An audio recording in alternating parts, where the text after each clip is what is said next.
Dans l'assemblée des saints, assoiffé je me tiens, que ton onction descende sur moi.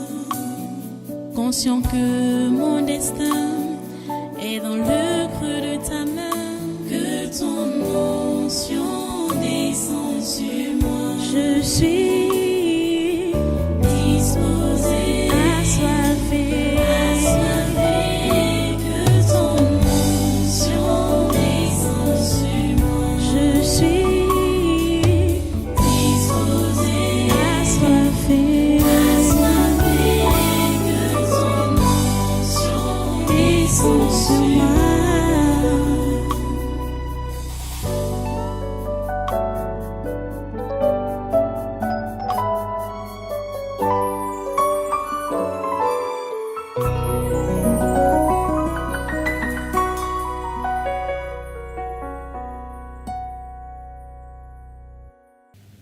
S'il vous plaît, chacun de vous doit réellement passer à une repentance profonde. Tous ceux-là qui ont eu à intoxiquer les agneaux du Seigneur, à leur arrivée ici, vous les avez intoxiqués, ou les brebis du Seigneur, pendant qu'ils sont ici, vous les avez intoxiqués par des mauvais rapports, par des colportages, par des mensonges. Vous devez vous repentir. Vous devez vous repentir, vous devez changer ce genre de comportement-là. Vous comprenez ça? Et tous ceux-là qui ont été offensés, ou choqués, ou meurtris, vous devez pardonner à ceux qui vous ont offensés. Déjà, comme le Seigneur nous l'a enseigné dans la prière, vous devez pardonner à ceux qui vous ont offensés. Quelle que soit l'offense, quelle que soit la personne, il n'y a pas de gens à pardonner totalement et des gens à retenir dans notre cœur parce que ce n'est pas eux qui devaient nous faire ça. Non, tout le monde doit être pardonné de la même manière. Qui qu'il soit, vous devez pardonner. Quand vous avez été offensé, c'est pour sauver votre âme et sauver éventuellement l'âme de celui-là. Si c'est un simple. Mais si ce n'est pas un simple, c'est pour sauver votre âme. Parce que vous allez garder l'aigreur pour rien. On a suivi plusieurs cas ici, là. L'aigreur pour rien, la rancune pour rien. Et tu sais, quand ton cœur est rempli d'aigreur, de rancune, demande pardon. C'est un péché. C'est un péché qui t'empêche d'avoir la communion avec Dieu. Tu comprends ça? Oh mon Dieu. Ta grâce, Seigneur, ta miséricorde. Que la parole de Christ habite parmi vous abondamment. Instruisez-vous et exhortez-vous les uns les autres en toute sagesse, par des psaumes, par des hymnes, par des cantiques spirituels, chantant à Dieu dans vos cœurs sous l'inspiration de la grâce. Vous comprenez ça? Voilà ce que vous devez faire. Voilà ce que vous êtes appelés à faire. Voilà ce que vous êtes appelés à faire. Allons dans Éphésiens encore, Éphésiens chapitre 5. Éphésiens chapitre 5, verset 19. Éphésiens 5, tu rentres juste un peu derrière pour aller dans Éphésiens. Nos entretiens doivent être autour de quoi? Pas autour des noms des uns et des autres. Pas autour des gens. Pas autour des absents. Ceux qui ne sont pas là. Écoutez, verset 19 dit, Éphésiens 5, entretenez-vous par des psaumes, par des hymnes, par des cantiques spirituels, chantant et célébrant de tout votre cœur les louanges du Seigneur. Rendez continuellement grâce pour toutes choses à Dieu, le Père, au nom de notre Seigneur Jésus-Christ. Voilà ce que nous sommes appelés à faire. Voilà où doit tourner nos entretiens par des psaumes, des hymnes, des cantiques spirituels. Vous êtes en train de comprendre ça? Ce n'est pas le nom de tel ou de tel qu'on doit mettre sur la table. Vous êtes en train de comprendre? Vous devez changer. vous devez changer. Vous devez comprendre que vous avez une mission. Si vous dites que vous aimez le Seigneur, vous aimez Dieu, ce qu'il vous confie ou ce qu'il vous ordonne à faire pour prouver votre amour pour lui, c'est de paître ses agneaux. C'est-à-dire leur donner la bonne nourriture. Donner la bonne nourriture aux agneaux du Seigneur. Donner la bonne nourriture aux brebis du Seigneur. Pour prouver donc que nous l'aimons. Pour prouver que j'aime Dieu. J'aime le Seigneur. Donc, si tu aimes Dieu, si tu aimes Jésus, comprends cela aujourd'hui. Tu ne dois plus être un sujet de scandale pour ton frère. Tu ne dois plus offenser ton frère.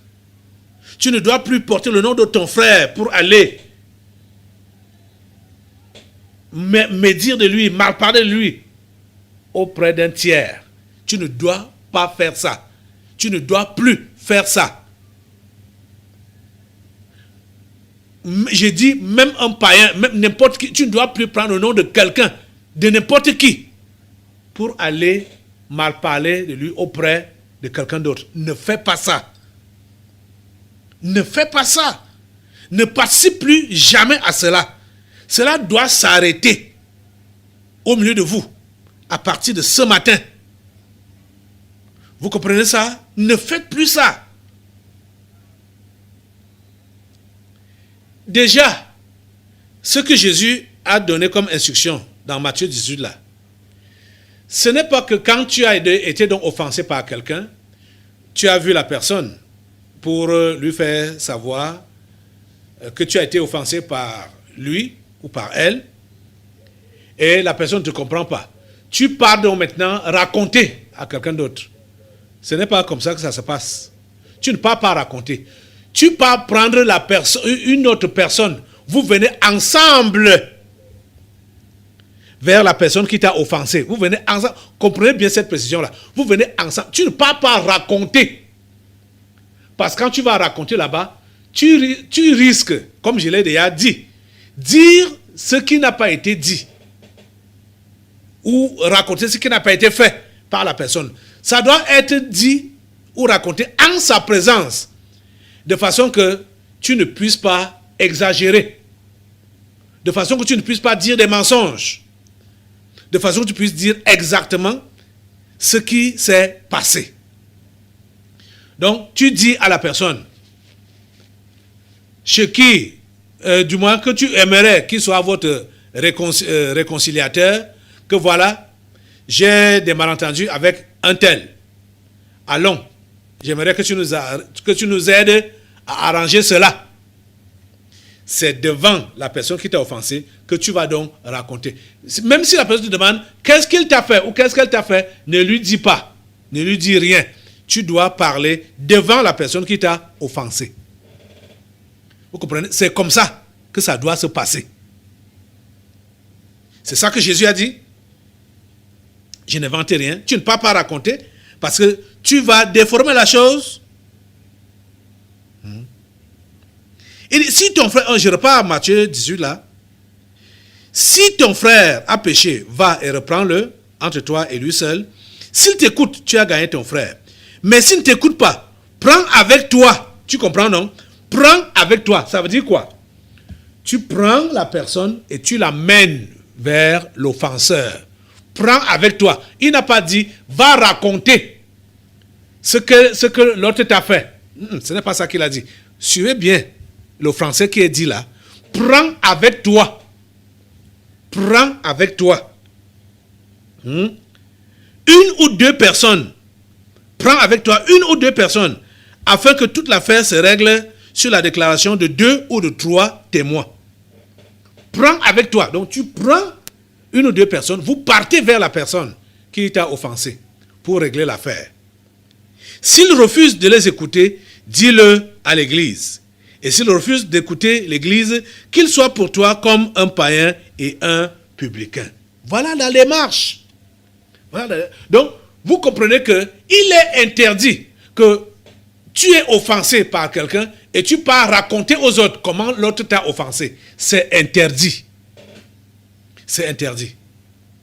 Et vous voyez, on a compris par les interpellations et les réponses que les uns et les autres donnaient que pour plusieurs,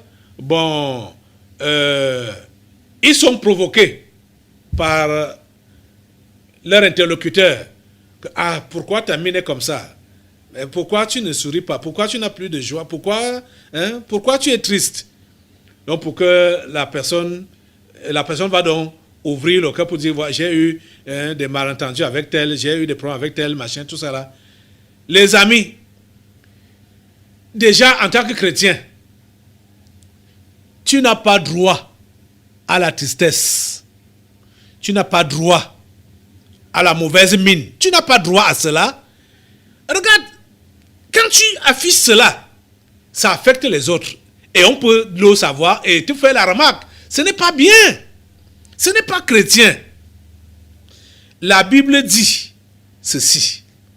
Allons dans Philippiens. Allons dans Philippiens. Je veux être court, mais ça dit, vous voulez que je vous fasse lire toute la Bible en une seule prédication.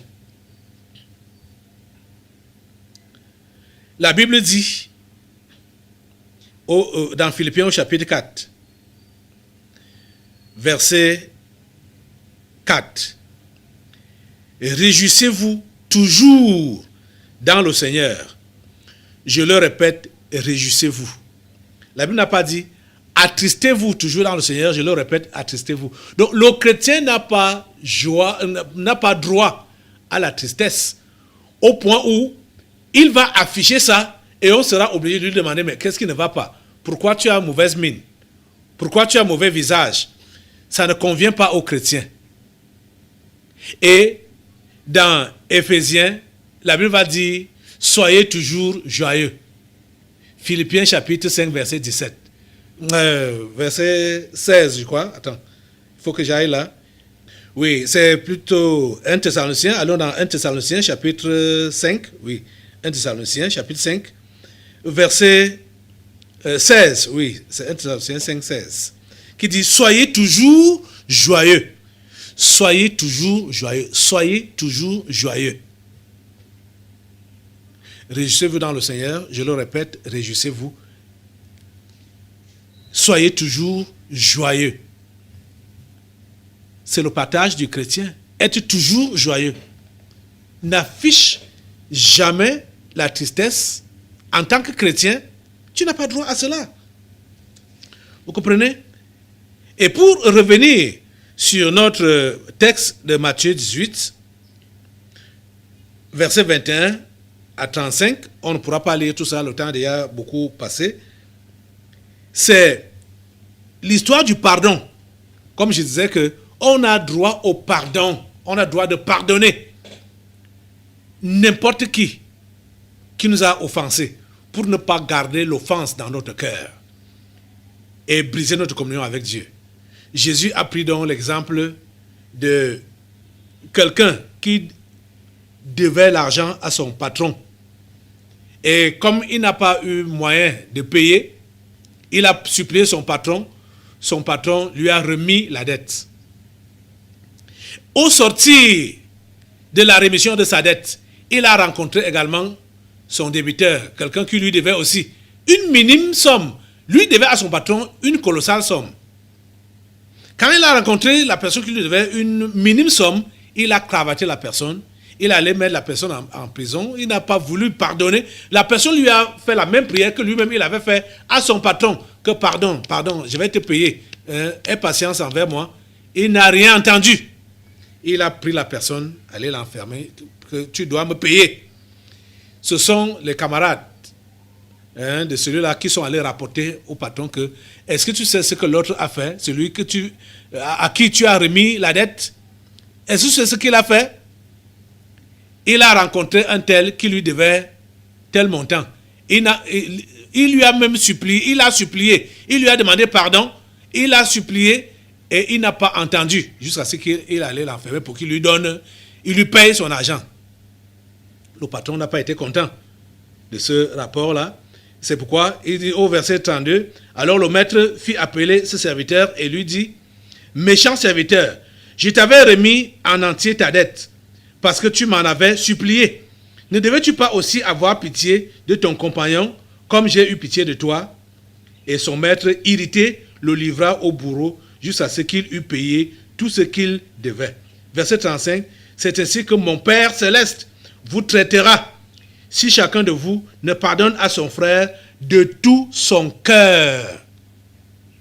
Il y a des gens qui disaient, quand ils étaient interpellés par rapport à certains sujets, ils disaient qu'on a fait des confessions. On a fait des confessions. De quelle manière ces confessions ont été faites? Du bout des lèvres. Ça n'a jamais été de tout cœur. Le Seigneur demande un pardon de tout cœur. De tout ton cœur, tu dois pardonner à ton frère. Tu dois oublier. Pardonner et oublier. Ça doit être concret. On a eu des cas tels que les gens viennent de se demander pardon, de s'embrasser, tout ça là. Juste après, ils reprennent avec la même mauvaise habitude. Juste après. Ça n'attend même pas 24 heures. Quelques heures plus tard, quelques minutes plus tard, ils ont déjà repris. Ça ne doit pas être comme ça. Vous devez pardonner de tout cœur à tout le monde qui vous a offensé. Vous ne devez pas garder l'offense dans votre cœur. Vous comprenez ça? Retenez donc ceci aujourd'hui. Vous êtes l'ami de Jésus ou vous voulez aimer Jésus, comprenez que vous avez une mission. Et votre mission, c'est laquelle? D'être le gardien ou le berger des agneaux et des brebis du Seigneur. Simon-Pierre, m'aimes-tu? Il a dit oui. Tu sais que je t'aime, Seigneur. Et Jésus lui dit, paie mes agneaux. C'est ça que Jésus te dit. Et Jésus lui posait la question, tu penses vraiment que tu m'aimes plus que ne m'aimes tous les autres aussi? Il dit, oui, c'est ça que je fais. Et toi-même, tu le sais. Jésus dit, paie mes brebis. Voilà notre mission. Paître les agneaux du Seigneur, paître les brebis du Seigneur, en tant que ses amis, en tant que ses esclaves. Nous ne sommes pas les loups, ni les bourreaux. Nous ne devons pas être les offenseurs des brebis du Seigneur ou des agneaux du Seigneur. Nous devons être leurs gardiens et leurs bergers. C'est la mission que le Seigneur nous donne. Faites tout pour prouver effectivement que tu aimes le Seigneur plus que tout le reste, en prenant soin des agneaux et des brebis du Seigneur. Que Dieu te bénisse. Lève-toi pour la prière. Lève tes mains et dis à Dieu, Dieu, me voici devant toi. J'ai compris ton interpellation ce matin. Je reconnais que je n'ai pas toujours été celui-là que tu aimerais que je sois. Je reconnais que je ne t'ai pas aimé comme je devrais le faire. Parce que l'amour que tu attends de moi n'est pas des lèvres, ce n'est pas des paroles, mais c'est la pratique sur le terrain en prenant soin de tes agneaux et de tes brebis. Donne-moi la grâce aujourd'hui, Seigneur, de démontrer cet amour à partir de maintenant. Que je ne sois pas un offenseur. Que je ne sois pas celui qui cause des scandales. Et que je ne garde pas l'offense. S'il te plaît, Seigneur Dieu, nettoie mon cœur. Nettoie mon cœur. Et donne-moi la grâce de demeurer toujours ton ami. Au nom de Jésus, j'ai prié. Amen. Ok, maintenant nous allons passer aux délivrances prophétiques, comme j'ai dit. On verra pendant qu'on fait les délivrances si on pourra associer l'avertissement et sa compagnie à la liste qui a déjà été dressée depuis le 1er mai. On est le 8 aujourd'hui pour vouloir clôturer cette étape, ce séminaire. Ok, je reviens tout à l'heure. Dans l'assemblée des saints, assoiffés fais, je me tiens. Que ton onction descende sur moi. Conscient que mon destin est dans le creux de ta main. Que ton onction descende sur moi. Je suis